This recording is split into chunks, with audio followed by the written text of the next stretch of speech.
by what goes on in the news. And it's important for all of us to know what's going on. How do we know what's going on? Usually the go-to source is news. What's the catch-22? I really like this quote. I'm going to read it out. If you don't read the news, you're uninformed. If you do read the news, you're misinformed. That's kind of like an axiom that just exists today. It's probably always existed for reasons we're gonna discuss over the course of this talk. Firstly, I'm gonna give you guys a one-on-one on journalism. How do journalists write the news? How do they understand events? How do they put it into a compact article? And how is it presented to you, to the consumers? And what's the agenda behind it? Whether subconscious or overt. How does that impact you as the newsreader to develop an opinion on what's going on? There's a reason why the term fake news has gained so much popularity in recent years. And it's not just because of Trump.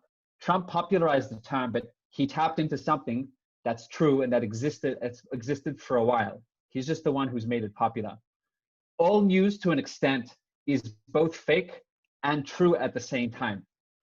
By the end of this session, I hope that you guys start thinking, and maybe you'll even get the skills to start extracting the truth from the fake stuff when you read the news. Let's jump straight in. Any questions before we start? Let's go. Journalism 101. So anyone who's interested in learning journalism in university, I'm going to spare you 3 years of studying. This is basically the stuff that you need to know. What constitutes good reporting? Firstly, a clear and concise headline. That's when by the way, what's interesting is how many people here read a newspaper? By show of hands. How many people have read an actual print newspaper that you can touch and feel with your hands sometime the last year? Okay, so probably about 50%. How many of you read the news through a mobile phone? That's your go-to source. You read the news through your phone. Okay, so I'd say most people here are raising their hands. News today is mostly online, especially for us in the younger generation. People aren't getting subscriptions, they're getting news for free, usually from established news sites. The headline is the thing that gets you to click on the article. Sometimes it's clickbait, sometimes it's actual stuff, but the headline will usually get you to form an opinion before you've even read the article. So good reporting means a clear and concise headline that details the main event.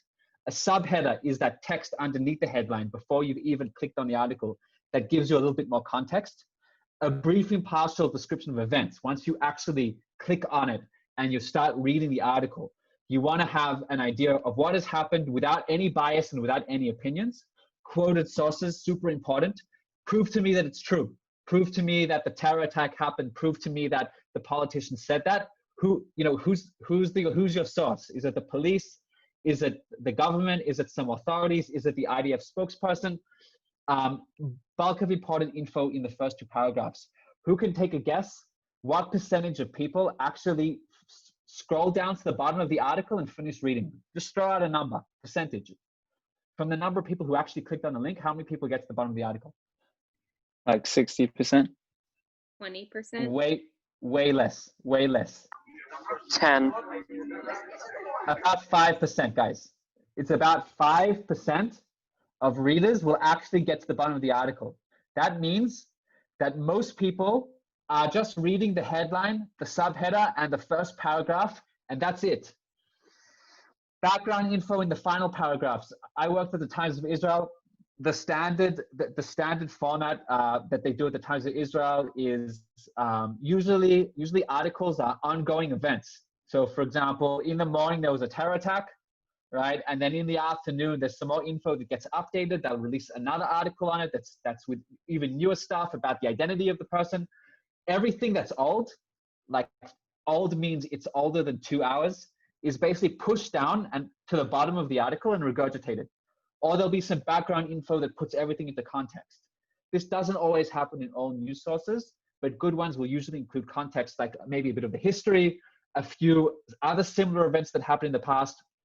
Use of neutral language. This is really important. We're going to go into it. what's neutral language, what's subjective language, present both sides if necessary. And of course, no assumptions or hearsay, right? Unfortunately, there's a lot of like propaganda websites.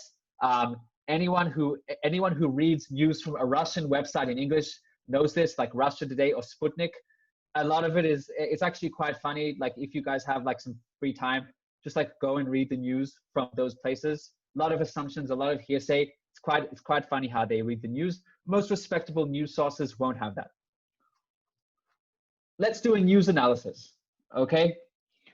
Here's an article from the New York Times. At the very top, you have the headline. I'm gonna read it out. Man, 65, dies after teenager punches him, knocking him onto subway tracks. That's the headline. You haven't even clicked on the article, and that's what you get when you're just scrolling through the feed. It basically tells you almost everything that you need to know from that event. Really concise in like roughly 10 words. Underneath, you have the very, very first paragraph. That's the first thing you read after you click on the article and you've read the headline. I'm going to read it out. A 65-year-old man was killed on Wednesday afternoon after a teenager had been ranting incoherently, punched him on a subway platform in Brooklyn, knocking him onto the tracks, the police said. So over here, I'm just going to click onto the next thing. Firstly, in the headline, it's quite clear. The New York Times, we're going to speak a little bit more about the New York Times and why I don't like the New York Times. But generally speaking, the New York Times has, at least in English language news for the last 120 years, has been basically considered the go-to standard for how news is supposed to be written and journalism. So here's an example of a New York Times article that is related to some criminal event that happened in New York. It's neutral. There shouldn't be any politics in here. That's why I selected it. So in the headline, you have the context, what happened, the perpetrator, who did it, and the victim, who was it done to. Then you read the very first paragraph, okay? Again, this time it goes a little bit more into depth. Okay, the 65-year-old man's repetition was killed. That's what happened. The time, when did it happen? Happened on Wednesday afternoon. Let me ask you something. If this event happened 1 month ago, does anyone care about it? The answer is no. No one other than the family immediately affected cares about it, because it's not news. News means new, N-E-W. Wednesday afternoon, if this happened today, is it relevant? The answer is yes. 24 hours ago, all of us know that the news cycle is already going to push in new stuff. So this article, I happened to come across it on Wednesday afternoon, so it happened at the same time that I was reading it, a few hours before. The main perpetrator, a teenager, a little bit more context on what the teenager was doing. And most importantly, at the very, very end, you have the reference from a credible source. Prove to me that this happened. Prove to me, New York Times, that you're not just making this up. Oh, the police said. Okay, great. I trust the police. Maybe you guys don't. But if the police said it, it seems more trustworthy to me than if, the journalist said, or my colleague said, or a witness said. So over here in this short paragraph, you basically have everything that you need to know, including with a reference, which is a credible source, all packed in one. Now that we've done our news analysis, let's jump into Israel and the Palestinian conflict. News analysis in Israel. Here's an example of an article from the Times of Israel about a terror attack that happened in Jerusalem just a few years ago. So you have the headline, 5 wounded in car ramming terror attack in Jerusalem. Then you have the subheader, Palestinian runs over 4 border policewomen and a cyclist, then assaults them with knife before being shot. Police on heightened alert. From this headline and subheader, you guys have a pretty good idea of what happened. By the way, in this particular case, the Palestinian who committed the attack was actually killed. Notice how in the Times of Israel doesn't reference the fact that he was killed, i.e. the reaction to the actual event in the headline, unlike some international news sources, which we're going to examine very, very, very, very soon. Any questions up until this point about anything we covered, journalism, what a good article looks like, or so forth? Any questions? Okay. what constitutes bad reporting? Unverified facts. That means the article just says that something happened and it doesn't verify it. It doesn't tell you who said it or who claimed that. Leaving out critical context. Unfortunately, when it comes to Israel, we see that a lot. Doesn't mention the history. So for example, whenever you're reading in The Guardian or the New York Times or the LA Times, something about Gaza, the Gaza Strip, it'll leave out the very, very critical context of Israel having disengaged from the Gaza Strip in 2005. That's usually not mentioned at all. But they will mention other things that might be less relevant. Incorrect headline, you see this often, where the victim is often equated together with the perpetrator, and the perpetrators may actually be the victim. So the headline has nothing to do with what the actual article says. We just saw this 2 days ago in the New York Times with the coronavirus, with Israeli R&D research. Very problematic. If we have some time at the end, I'll share it with you. Portraying perpetrators as the main subject and minimizing damage to the victims. This happens a lot. Misinformation, lack of sources, and scare quotes. Scare quotes means that, especially in the headline, you'll have a word that's located in quotes to make it seem as if perhaps it's less reliable and less credible. Okay, now we're jumping in to compare and contrast between some international news and some Israeli news. Now is the time for you guys to tell me your opinion. By the way, I'm gonna ask you essentially to tell me what you think of these headlines. It's important for me to reiterate, there's no right or wrong answers over here. Everyone's opinion is valid. So feel free, everyone should feel free to voice their opinion and to say what they want to say. What we're doing now is we're looking at the left news source from Euronews, then we're looking at the right source, and I want you guys to tell me, imagine you're someone who knows nothing about Israel and you come across this headline without any context whatsoever. What happened? What is the story telling you? So I'm going to read it out. On the left, firstly, I'm going to read the Times of Israel on the right side. This is the exact same event as before. Reading it once again.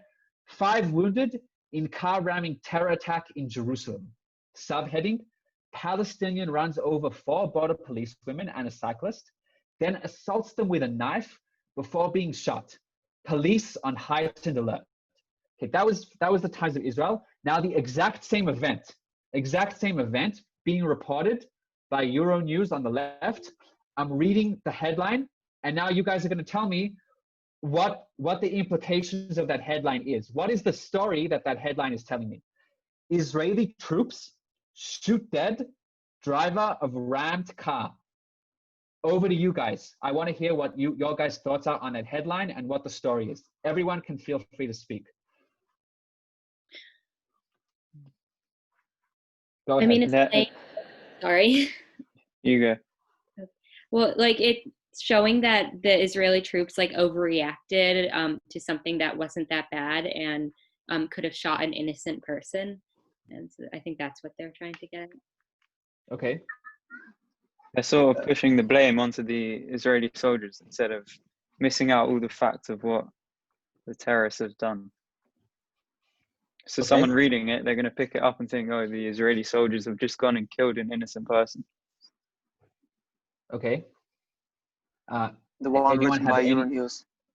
Yeah. The one written by Euronews is definitely like showing Israel from the bad side, probably intentionally, and the one of Times of Israel is showing like the event from a neutral point of view. That's what it's all about. Okay.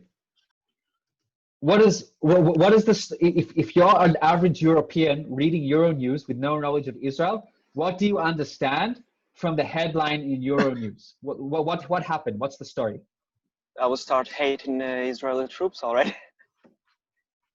If I read this on forums, I would think that the Israeli soldiers just shot someone who got into like a car accident for no reason. That's what it seems like to me.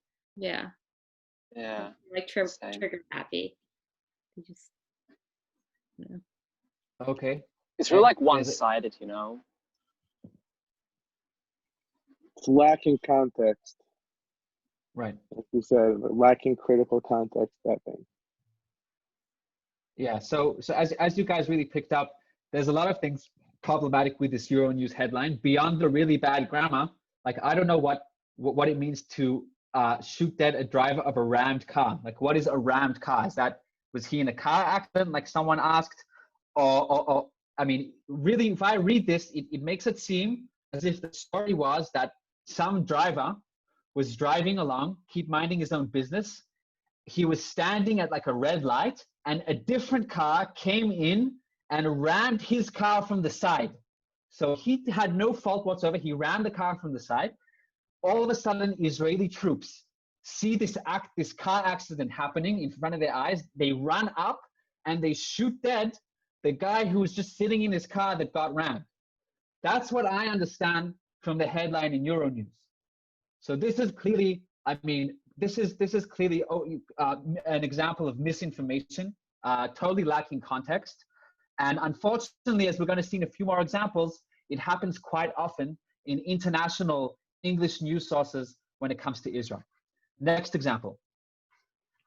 On the left, you have the event as it was reported by JPost, and on the right, you have the exact same event as it was reported by the BBC.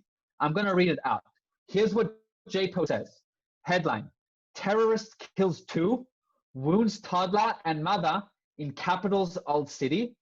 And the subheading underneath says, assailant killed by police after stabbing rampage and shooting wildly into crowd of tourists, woman in critical condition. That was the headline and the subheading from Jerusalem Post. Now we're going to move over to the BBC's headline for the exact same event. Here's how the BBC reported the event. Palestinian shot dead after Jerusalem attack kills 2. What do you understand as readers of the BBC? What happened in this event, according to the BBC? 2 Palestinians were killed. Okay. Again, there's no right or wrong answers. Every single opinion here is totally legitimate. What is the BBC telling us? Confusing in that one. Like, I don't like the wording in the BBC article because it doesn't specify which 2 were killed. It just says 2, and I don't know, it doesn't specify whether the Palestinian killed 2 or if the Palestinian is one of 2 people killed. I don't know. It almost feels like 2 different events even when I read it. Exactly. By reading the headline, you don't really understand what they're even trying to say. First, you have to read the article to actually understand what's going on. I think what more calls my attention is that the BBC News, it shows first the Palestinian is dead, the terrorist is dead, and after what he made, and the Israeli News first shows what the terrorist made, and after that he was killed. So the order of the things, it calls my attention. Okay. Anyone have any other thoughts? So yeah, I absolutely agree with everything that was said here. Firstly, as Ben mentioned very correctly, there's what's called an inversion of the victim and the perpetrator. So the person who committed the attack, the perpetrator, is listed first as being the victim, right? He's the Palestinian who was shot dead. Another issue, like I think Tamar, this is what you said, how there's a separation between the event itself and the reaction. So if I read the BBC, what I understand from it is that a Palestinian was shot dead, okay? And earlier on in a totally separate event, there was an attack in Jerusalem that killed 2 people. I don't know who killed them. I don't know why they were killed. I don't know who was killed. I just know that there was an attack in Jerusalem, and later on, a Palestinian was shot dead. So the perpetrator, the person who committed the attack, is made out here to be the victim. He was shot dead. So it leads with the reaction first, and then it disconnects the reaction from the event itself. So for example, if I could make almost like a very humorous analogy, imagine a headline that went like this, senior Al-Qaeda terrorist bin Laden killed after New York attack kills 3,000. That's like an example, leads with the death of, the Al-Qaeda leader. I don't know who he is. He seems like a victim to me. And separately, there happened to be an attack in New York that killed 3,000 people. Maybe he did it, maybe he didn't. I don't know. It's not very clear. So this is kind of what the BBC is doing here when it comes to Israel and this particular attack. Another example. On the left, you have Haaretz, and on the right, you have, once again, the BBC with the exact same event. I'm going to read out Haaretz, and then I'm going to read out the BBC. Here's how Haaretz covered this event. Headline: 3 Palestinians carry out knife and gun attack in Jerusalem. Policewoman killed. Subheading: all 3 assailants shot dead. Attack took place outside Old City in 2 separate scenes near Damascus Gate. The Haaretz headline and subheading basically tells you what you need to know. It starts with the attack of what actually took place. And even though the 3 Palestinians were killed in that incident, then it's not mentioned in the headline. It's only mentioned afterwards in the subheading as a reaction to what happened. And in the headline, the person who was killed in the attack, the policewoman, she is referenced. Now let's look on the right side to what the BBC has to say. The first thing that I see is a picture of an Israeli border policewoman holding a gun. That's the first thing that I see, and that comes to my mind. Now underneath, I read the headline. BBC: 3 Palestinians killed after deadly stabbing in Jerusalem. What does the image and the headline from the BBC evoke? What is the story that the BBC article and headline is telling you?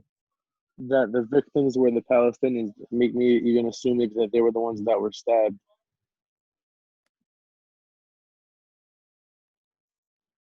Yeah. Are there subheadings or whatever on the BBC articles, or do they just not do them? Like, so BBC specifically doesn't do them. Again, like it's just a matter of style. Some places do them and some places don't. okay. What is the story that the BBC article is telling us?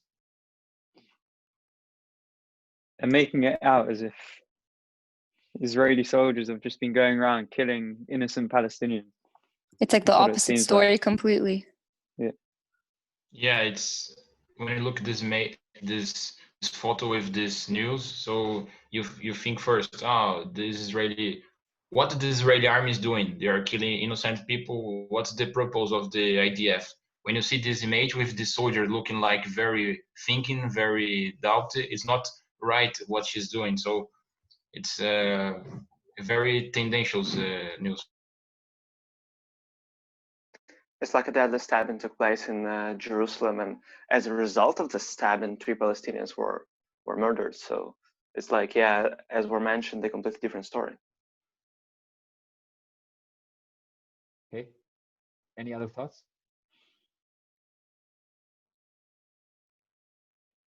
Yeah. So I totally agree with everything that was said here. Obviously, it's very problematic to lead. I mean, with an image of a border policewoman who's supposed to be the victim. She was the one who was killed in the attack. She is juxtaposed with that headline and made it and it's made to seem as if she's the one that killed those 3 Palestinians. Once again, like we saw in previous headlines, there's a disconnect between the attack itself and the reaction to the attack. And once again, the headline leads first with the attackers, making them out to be the victims. So 3 Palestinians are killed. And it doesn't mention at all the policewoman who was killed, all the other people that was injured. And the disconnect, of course, is I read this and I understand that there was a random stabbing attack in Jerusalem. I don't know who did it or what happened in that stabbing attack, but it happened. Later on, 3 Palestinians were killed. Maybe they were killed by that Israeli border policewoman because she's in the photo. So I'm a reader in London reading the BBC. I don't really have any context. I don't know so much about Israel, but all I know is that Israeli soldier, she killed 3 Palestinians. After there was some deadly stabbing, maybe she killed them by stabbing them. I don't know, but that's what the headline sort of evokes. Does anyone have any other follow-up questions, agreements, disagreements, things they want to say or add before we move on?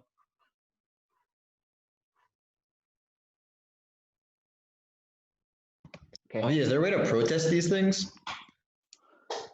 We're going to get to that. We're going to get to that very soon. But the best way for you to protest, as a quick summary, is your clicks and your views and your comments and your shares are all worth money. Every single time you like a page on Facebook or on Instagram, that's worth something. So if you disagree with a news outlet and the way that it's reporting, you can withhold those clicks and you can convince your friends as well not to read those sources. Because at the end of the day, news is a business. But is the value, they need to make money. Is the value of our click worth more than the value of our arguments that we can put in the comments? It's a good question, but unless you have a lot of time on your hands and you're willing to engage all the pro-Palestinians in the talkbacks, that'll take you hours and you won't end up convincing anyone, maybe, or maybe you will. I don't know. Like, if you want to do that, b'chavod. Okay. Okay. You might think that, oh, well, maybe the BBC isn't biased on Israel. The BBC is just always biased against all terror attacks, regardless of where they're happening. Here I want to show you the BBC covering 2 different attacks. One happened in Israel. One happened in London. Both of them were classified as terror attacks by the respective countries. Both of them ended up with a terrorist being killed. But the BBC reported on the exact same type of attack in 2 different ways, depending on whether it was in Israel or whether it was on outside of Israel. On the left side, I'm reading the BBC's article, the BBC's headline on the left side of something that happened in Israel. Tractor driver shot in Jerusalem. Subheading: a driver of a heavy vehicle in Jerusalem has been shot dead after he rammed an empty bus and police car. So what I understand from this headline is that there's a tractor driver. I don't know who he is. I don't know if he's Jewish or he's Palestinian, is it Arab? I have no idea. I just know from the headline, before even reading the subheader, that there's probably some construction worker going about his daily life, you know, on the job in construction, and he was just shot in Jerusalem for no reason. Oh, and then underneath, I see that he was shot dead after he rammed an empty bus and police car. So the headline and the subheading leads with the attacker first, portraying him to be the victim, with the reaction to the attack first as the main event, and only afterwards it gives you some context on the event that happened. Let's look at a very similar attack. I'm sure that many of you were remember this. It happened just 3 years ago in London. There was a terror attack similar to the kinds of terror attacks we have here in Israel. Car ramming and stabbing. The attackers were eventually all killed. Here's how the BBC ran that headline. London attack. 7 killed in vehicle and stabbing incidents. So it tells you the place, okay, London attack. Doesn't mention the assailants who committed the attack at all. They're not mentioned, doesn't reference that they were killed. Doesn't say 10 people killed, it says 7 people killed in vehicle and stabbing incidents. So unlike in the headline on Israel, the reaction here, i.e. the assailants were then shot dead by police during the attack, isn't mentioned at all. You'll have to actually read the article to understand that the assailants were then killed in reaction.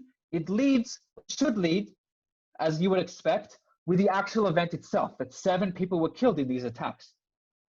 So here you have the BBC, 2 similar stories, 2 different locations, one in Israel, one on their home turf in London, UK, 2 totally different angles. Usage of terms, which is correct.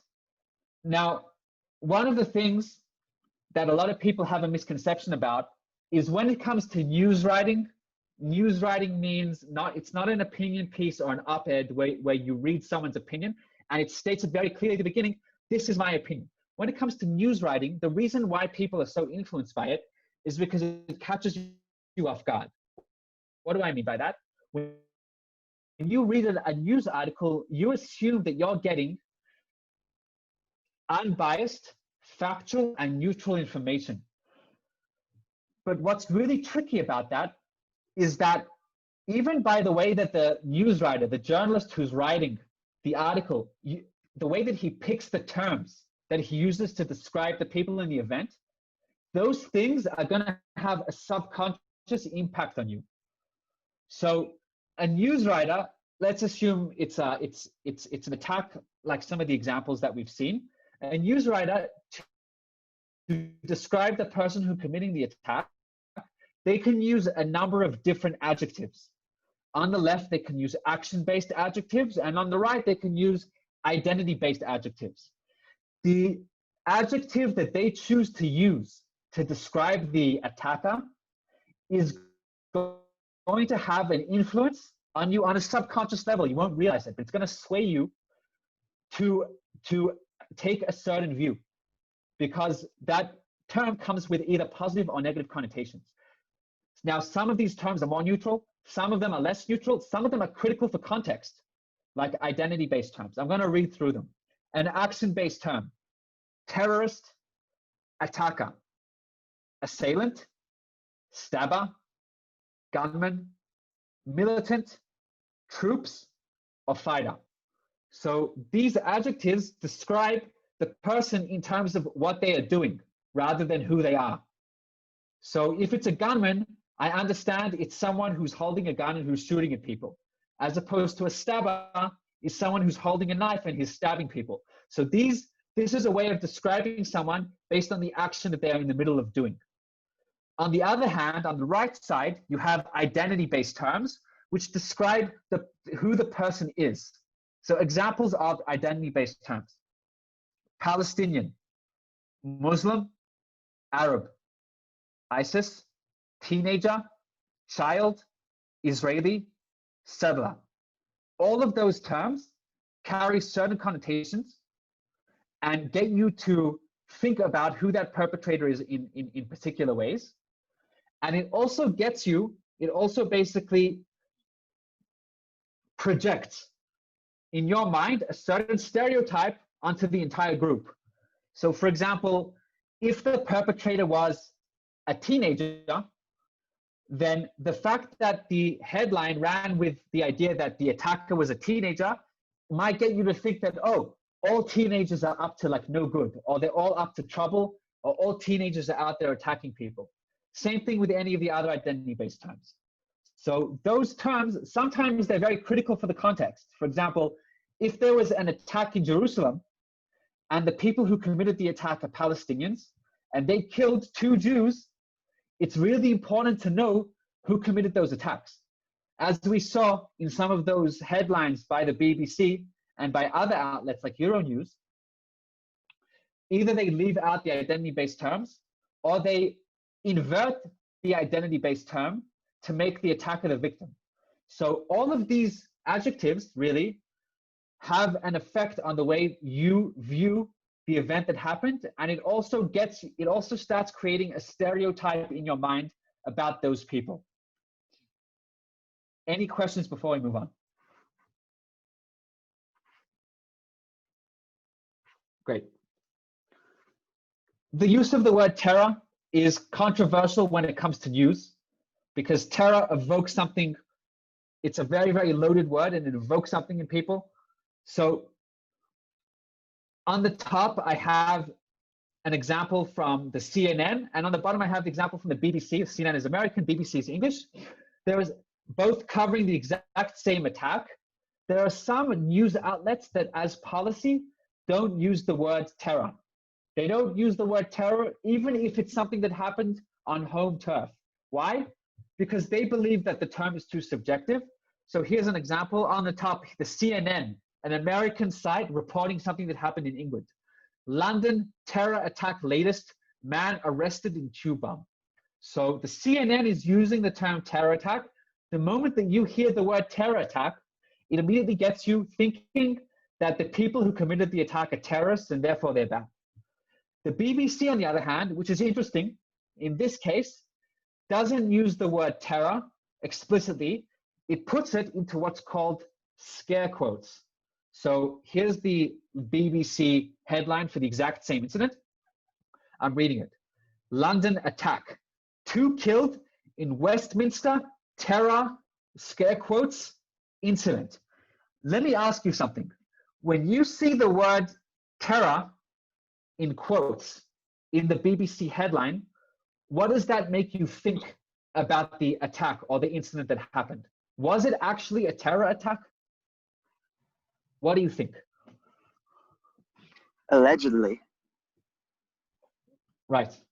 It's like they don't believe it's terror, but they have a source that says it was terror, so they're just citing that source. Okay. You think that maybe or they think it could have been an accident or not something that they thought of a lot about before they did it. So like third degree murder or second instead of first, like not premeditated. Yeah. So whenever there's a term that's located in inside scare quotes, that's again another subconscious method to tell you, the reader, this word over here isn't verified. Take it with a grain of salt, it might not be true. Or it's a quote from someone, but we, the journalists, don't necessarily believe that it's true, or we're waiting for the facts to really come out to understand if it's actually true. So the moment you have anything inside scare quotes, that's what it means, usually. Fake news, our new reality. Unfortunately, we've gone through some examples. What's the situation on the ground today? Well, like I mentioned, all of us read the news. You guys all put up your hands. Some of you read on newspapers, who are all more old-fashioned like me and like others. I like newspapers. And most of us read on our mobile phones. What does it mean, fake news? Well, firstly, people trust the news less and less. There's a reason why that term is so popular. And these examples really just demonstrate why people aren't trusting the news. There's subtle and unconscious biases of the author that filter into the text. So sometimes the author who's writing the news might actually have good intentions. They don't mean to get their readers to adopt a certain belief. But every single person who's writing something comes to the table with their worldview, with their education, with the narrative, with the glasses through which they view the world, and inevitably it gets filtered in to the writing that they make. There's no such thing as an unbiased piece of writing. The only thing that's unbiased is math, and math doesn't tell a story, right? It's just numbers.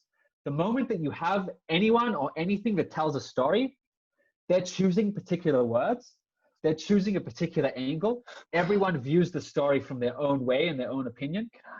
And it's always unbiased. And that's just human nature, which is fine. So there's subtle and unconscious biases of the author.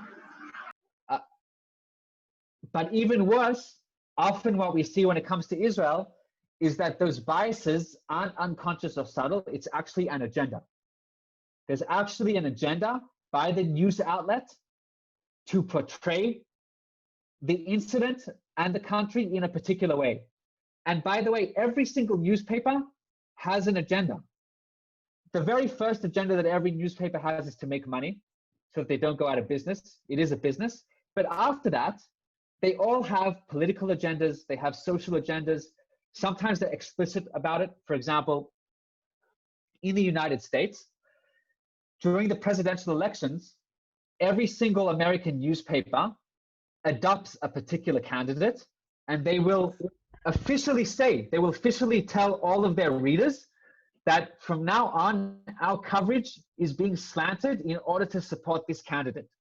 So they're being biased, but they're also being honest about it, which means that you as a reader, when you read that disclaimer, you understand that everything you're going to read is coming with a particular angle.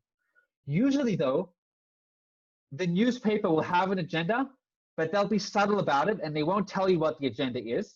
And either you'll figure it out or you won't, and it'll end up influencing you and your worldview.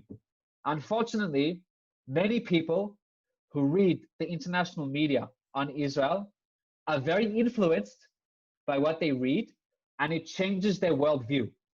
There's huge amounts of misinformation online. What makes it even more difficult is that there's a ton of conflicting facts between different sources. So I could be reading the BBC, and the BBC is telling me that some poor Palestinian construction worker was shot dead by Israeli troops. Then I go on to Jerusalem Post or Ynet, and I read that the construction worker took out a knife and he began stabbing people on the street, and finally police shot him in self-defense. So that's two totally different stories that are supposed to report on the exact same event. How do you know what's true? Who do I trust? Do I trust the BBC? Do I trust Ynet? Do I trust Haaretz? Do I trust Arutz Sheva, the Jerusalem Post? Do I trust who do I trust? Opinion journalism masquerading as news writing. You see this often. That means that the article is written as if it's a neutral, objective article, but it's actually got an opinion that's inserted into it, and the writer is trying to get you to adopt their own opinion. One of the things that makes this difficult is that anyone with a keyboard can post anything that they like online. So every single one, who here has Instagram? Right? Who here has Facebook? How many of you log into Instagram and Facebook every day, even for just 1 minute, and just scroll through? And sometimes you just like read stuff that your friends post, or that your friends posted that, and maybe your friends commented on it or liked it or shared it, and you just like happen to be reading like random stuff that happens in the world or random people's opinions. Who does that ever happen to you? If it does, raise your hand. Yeah, so there's anyone with a keyboard can post anything they like online.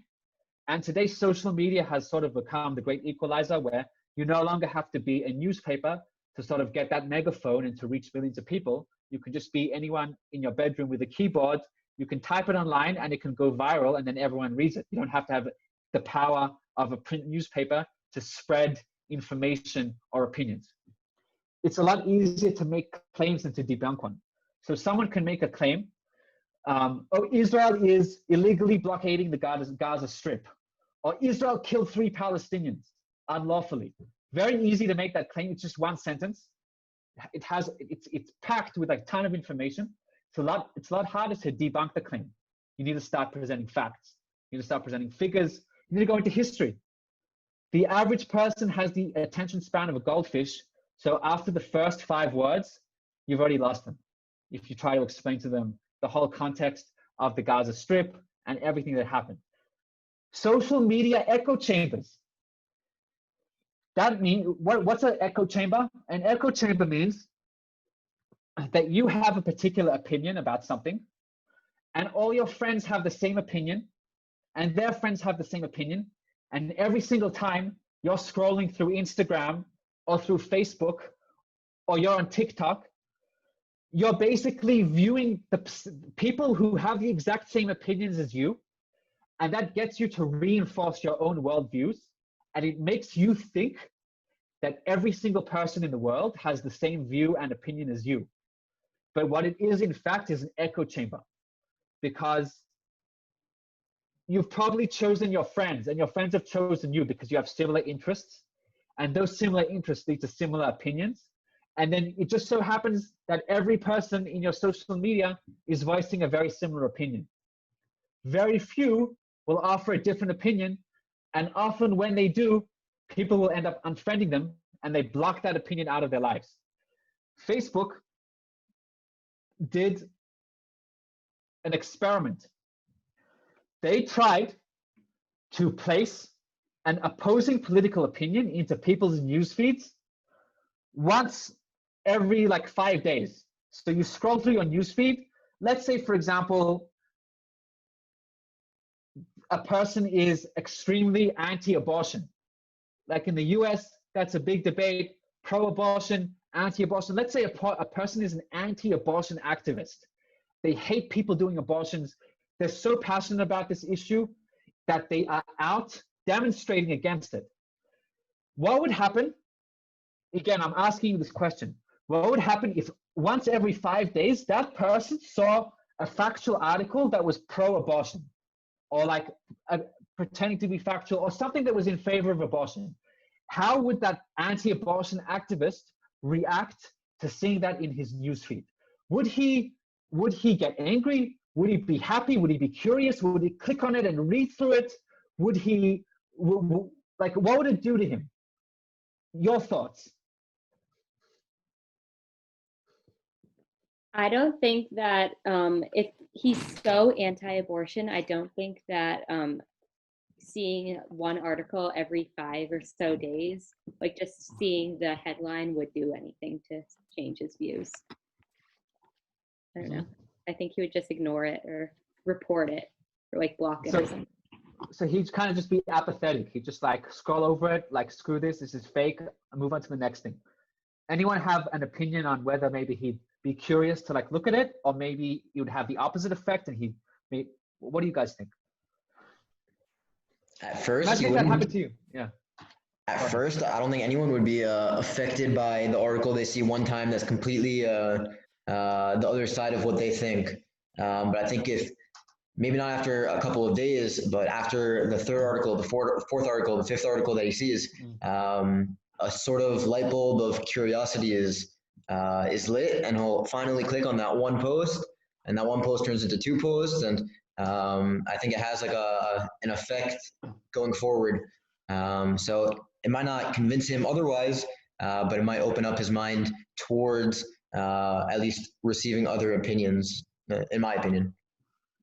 Okay, so that's Jacob. That's a very optimistic take, and I really wish that everyone had that worldview. Unfortunately, what the data at Facebook showed was that when people were presented with an opposing view, it got them mad, and it actually got them more entrenched in their worldview, and it got them stronger in their views. So by seeing an opposite article, they became more anti. So the anti-abortion activist became even more of an anti-abortion activist after seeing that article, because it infuriated him.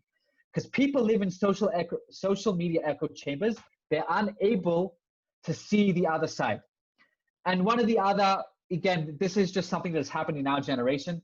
There's no agreed upon standard for truth, right? There's a reason why fake news is so catchy, right? It makes it seem as if all news is fake and there is no truth. And obviously academia and the universities have had a lot to do with that in the last 40, 50 years. And this idea that the whole postmodernist moral relativism idea that there's no such thing as absolute truth. So we've kind of returned to these ancient Greece, Socrates days, where there's no such thing as real truth. There's just the most convincing voice. So if someone's charismatic and he's convincing and he sounds right, then that's good enough for most people. Most people aren't interested in understanding what the truth is, and most people don't even believe that there's such thing as truth. Everything is relative. Oh, that's your truth. That's what you believe in.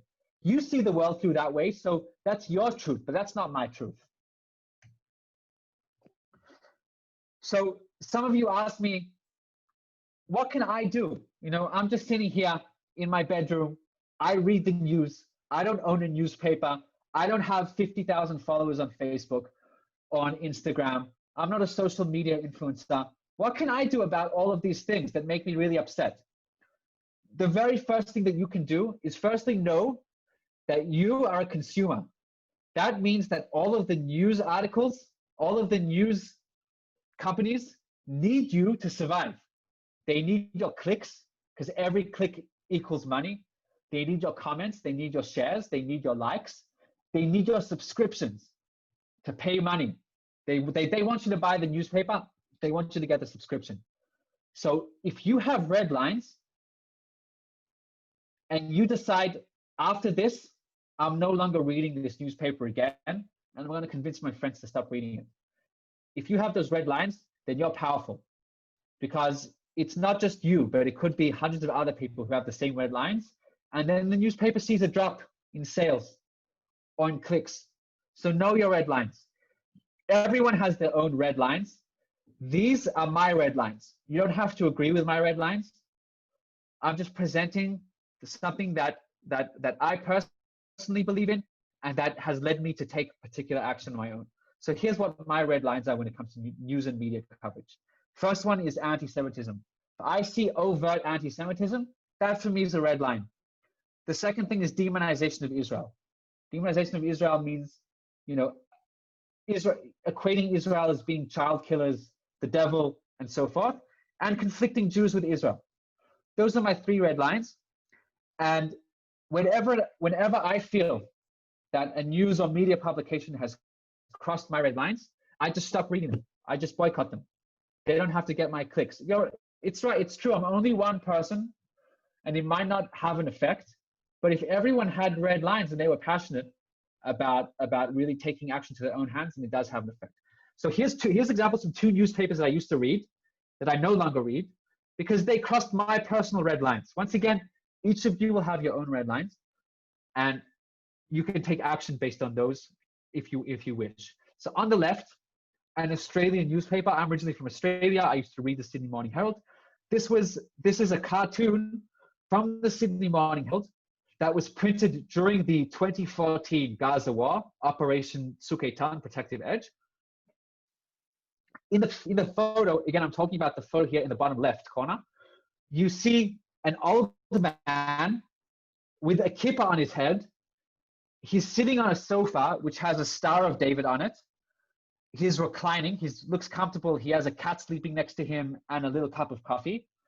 And he has a remote control, and he's clicking on the remote control.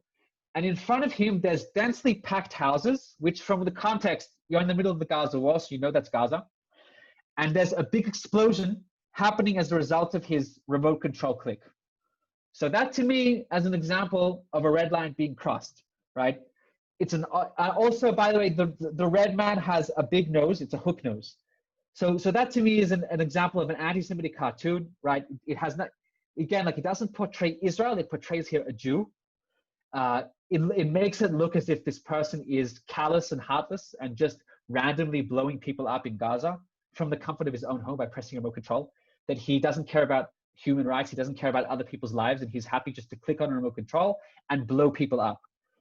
The Jews with their big noses and their kippot sitting in their comfy sofas with a hot cup of coffee are blowing people, innocent people up in Gaza. Look at that.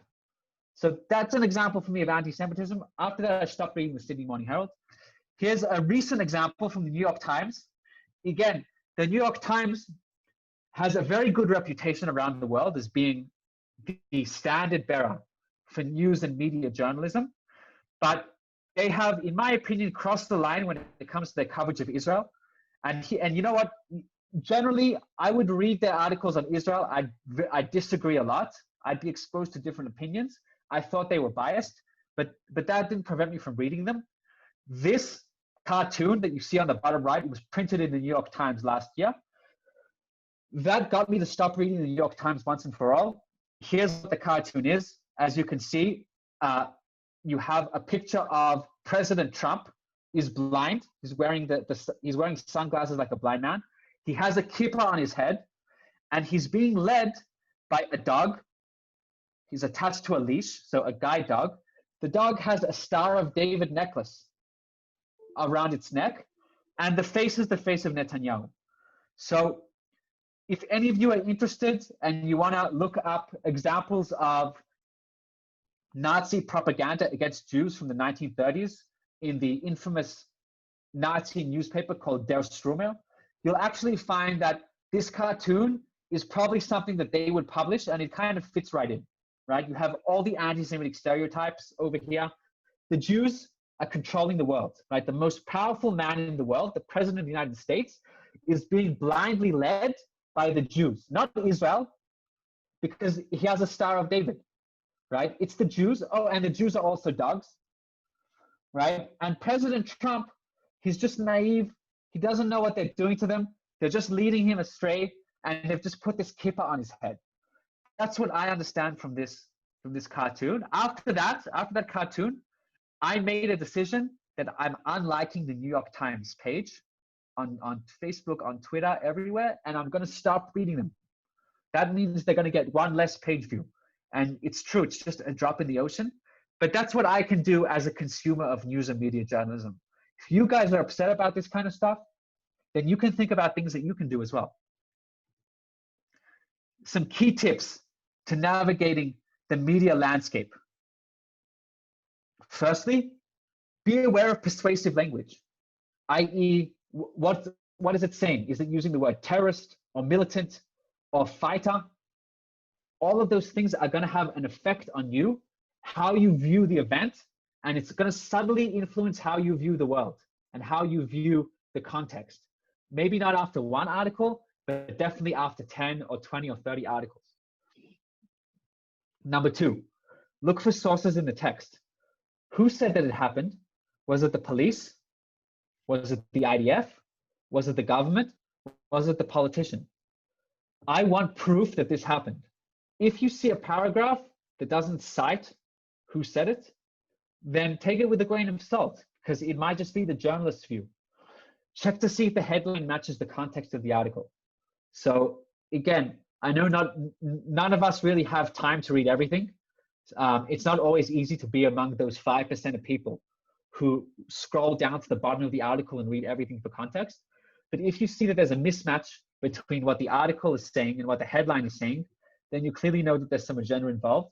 And by the way, something important to know, headlines are usually written by someone different as opposed to the person who wrote the article. The person who writes the article is a journalist or a news writer. The person who writes the headline is the news desk editor who gets the articles, proofreads them, puts them up onto the site, and will change the headline. So the person who writes the article can recommend a headline, but that's not always the headline that gets pushed out. The news editor might have a different idea or agenda involved, like they might want more clicks, so they'll make the headline a little bit catchier. So if there's a mismatch, that means that there's an agenda going on. Like I mentioned at the beginning, if you don't read the news, you're uninformed. If you do read the news, you're misinformed. That's just the difficulty of navigating the news landscape today. All of us want to know what's happening. We all want to know when happened as quickly as possible, because we don't want to be uninformed, right? Especially all of you guys, lone soldiers to be, you guys want to know what's happening in the news. Was there a terror attack? Is there going to be a war this summer in Gaza or in Lebanon? What's happening with the Iran deal? What's happening in US-Israel relations? All those things are important things that are going to affect your life when you go into the army and when you serve over the next few years, directly affect you. So obviously you all want to know what's happening in the news.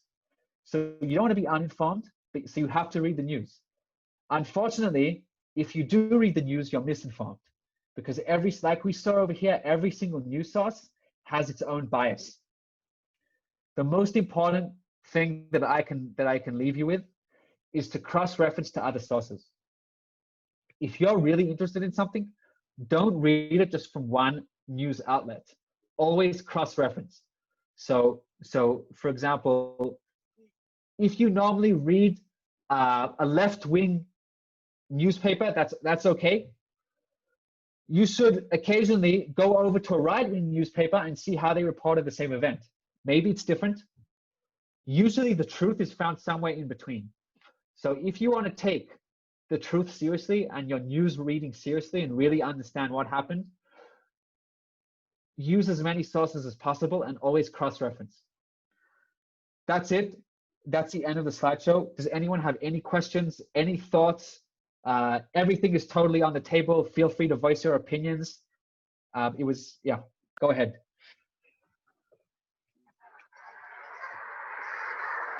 Yeah, I actually had like two questions, if you permit. Of course. Yeah. So the first one, is it actually possible to find any reliable or unbiased source, or are we like inevitably and inherently bound to coming across sources that are prejudiced and biased? And the second one, is it reliable to assume that for instance, like reading about Israel in foreign newspapers, like for instance in European or in American ones, is more trustworthy than reading about Israel and Israeli stuff, because you know, if Israel is writing about Israel, they might be kind of prejudiced and stuff. And for instance, if someone in Italy writes about it, it's like an opinion from the outside. Do you know what I mean? Mm-hmm. So yeah, so could you elaborate upon it? Both very good questions. The first question was, is there such thing as an unbiased source? So I think it's very, very clear from the slideshow that the answer is no. No source is unbiased. Every source is biased to some degree. Some are just more overt and clear about it than others. Every source has its bias, which is why it's so important, if you're really serious about understanding what happened, to look at different sources. So that's the answer to the first question. The second question was, can we trust Israeli news? Like maybe all Israeli news is just biased, and maybe the people on the outside have a better idea of what's going on here because they're on the outside. So maybe they're less biased. So let me tell you how news reporting on Israel works from international news sources. There are two ways. The first way is that a newspaper, let's take the Italian newspaper that you mentioned, the Times of Rome in Italy. They'll send a reporter over from Italy to Israel, a licensed journalist, and that reporter now lives in Israel for 1 year, 2 years, and their job is to report on the news. And they'll have to write 5 or 6 articles a week and maybe 1 or 2 opinion pieces. They write it, they send it to the editor in Rome, he proofreads it, and he puts it up.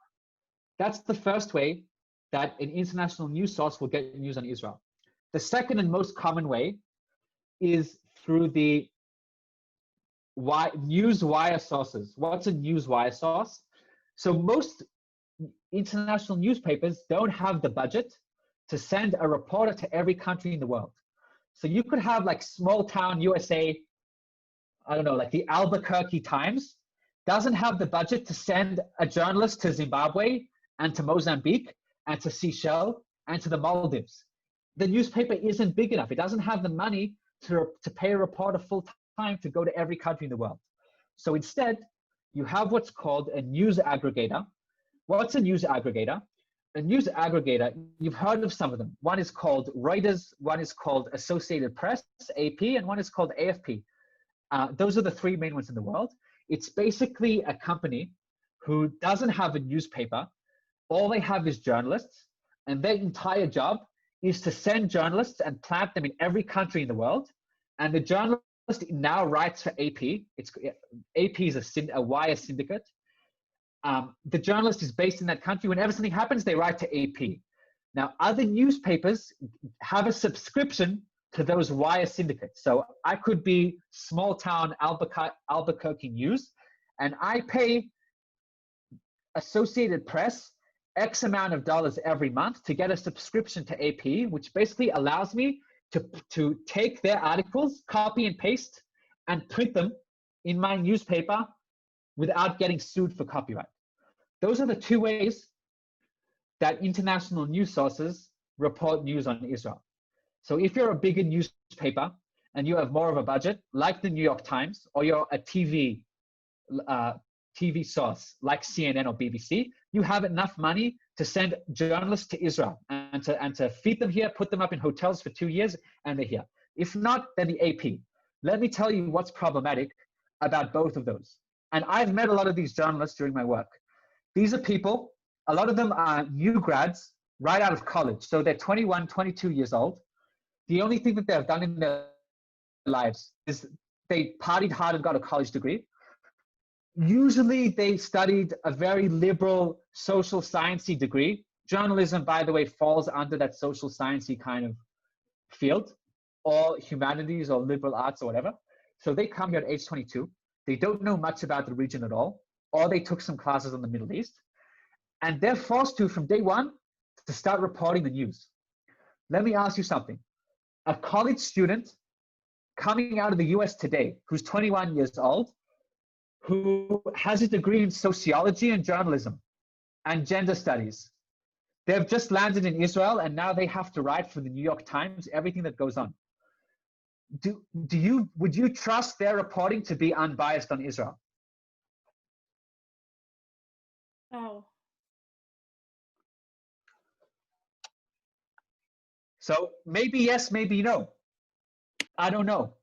But if you want to compare those people to people who are Israeli, who have lived here their entire lives, who have served in the army, who have had millions of discussions, who have worked at the newspaper for years, and who have had time to develop an opinion, who have lived in the region, who have seen the context from the beginning. And now you ask those people who are way more experienced to write an article. I think that the answer is quite clear. Who would you trust, Daniel? Yeah, I would definitely trust the locals. So, yeah. It's like to state that a lot of Israeli news media isn't one conglomerate like the Chinese media or the Iranian media. You have left wing, you have right wing, you have everything in between.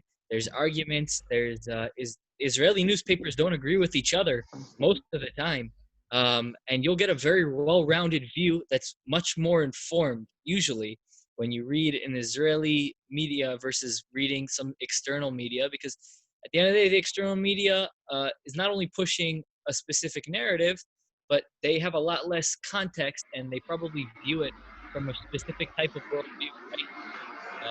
We kind of view Western media as the pinnacle, but you're inherently limited as soon as you're looking at something from a specific social point of view or a specific worldview, right? And Western media is looking at it from a very Western point of view, where a lot of what happens in the Middle East has nothing to do with Western politics, has nothing to do with the Western point of view.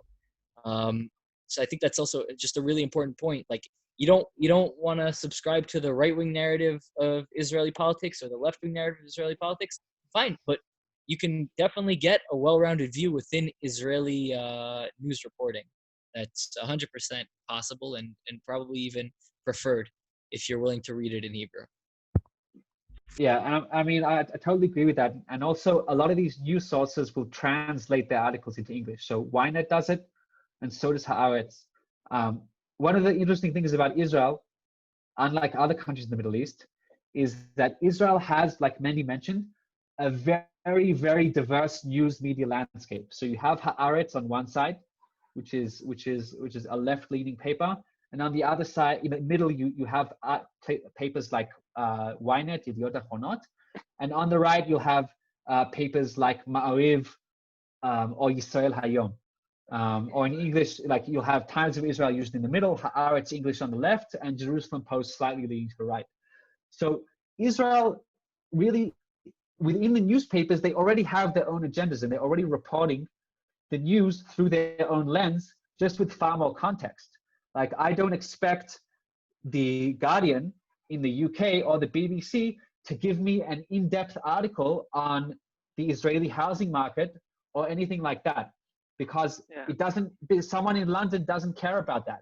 He only cares about something that happens here if there was a terror attack and 50 people were killed, because that's all that makes the news, right? If it bleeds, it leads.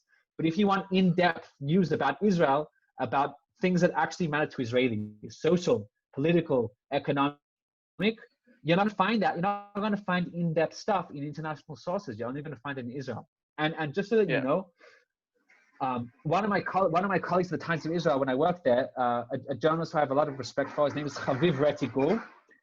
He was telling me, basically, every single international foreign journalist who comes to Israel, whether he works for the Associated Press or Reuters or the New York Times or whatever, basically joins a club. It's an official club called the Foreign Affairs Club, or I forget what the exact translation to English is, but they get the little card from the Israeli government saying that they're an official journalist, and they join this club.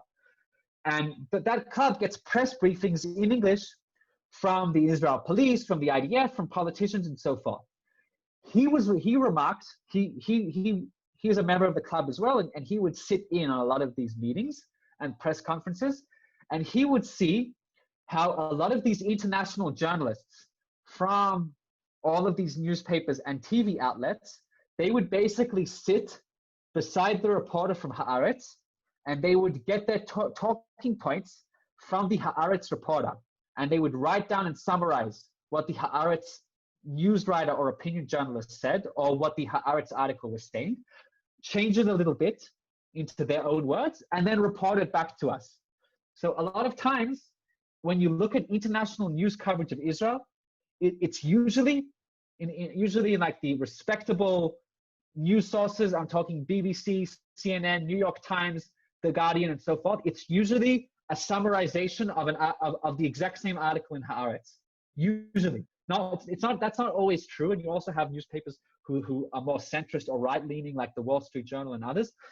But usually, that's the case with a lot of these international sources. And a lot of times, the opinion piece on Israel will actually be written by an Anglo-Israeli who lives in Israel. So usually an American Jewish expat who is now based in Israel, who's writing for an opinion piece for the New York Times.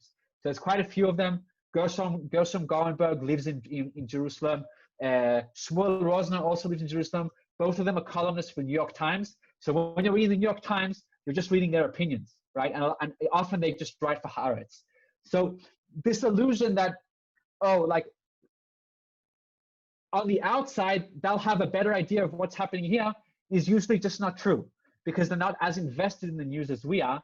And usually they're just copying our own news sources and parroting it back to us. I really appreciate your answer.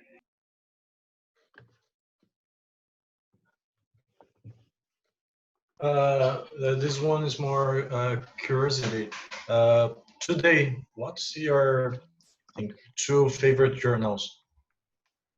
One of my own personal favorite journals. That's a really good question. So obviously two of them. Obviously, 2 of them. So yeah. So firstly, I'm very, very biased because I worked at the Times of Israel, and I actually really liked the Times of Israel. During my army service, that was my go-to news source. So that's the reason why I emailed them right after my shichur, and I asked them to work there because I really liked it. So I still read the Times of Israel. I don't agree with the Times of Israel editorial stance all the time. I don't agree with all their writers. Sometimes I feel like they lean a little bit too left from my own personal political taste, but that's just my own personal opinion. You guys could have your own opinions, and that's fine. So, but generally, I think that they do a really fair job in English of reporting the news in Israel. They generally do a fair job, not always, but for my taste, I like them. In terms of Israeli news in Hebrew, I usually go for Ynet. So ynet.co.il, it's the Hebrew news site of Yediot Achronot. Again, it's a newspaper that leans center. I don't always agree with their coverage. I don't like their stance on particular issues. Sometimes they're very biased in particular areas that I disagree with. But again, like that's a very center of the road news source for Israel related stuff. It's also the most read news source in Israel. It's the most read newspaper together with Israel Hayom. So I also check, I'll cross-reference Times of Israel and Ynet News to sort of get an idea of what's happening.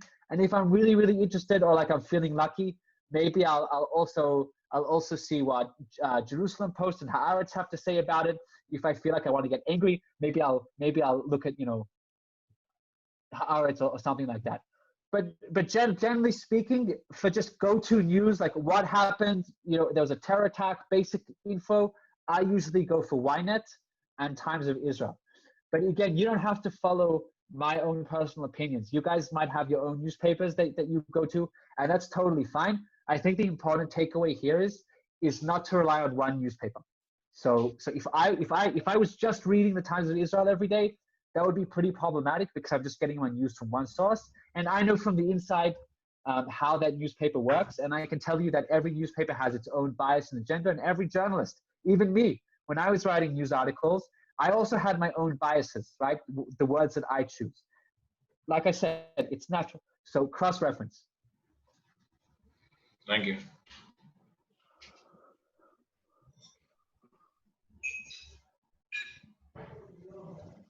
Any other questions, guys?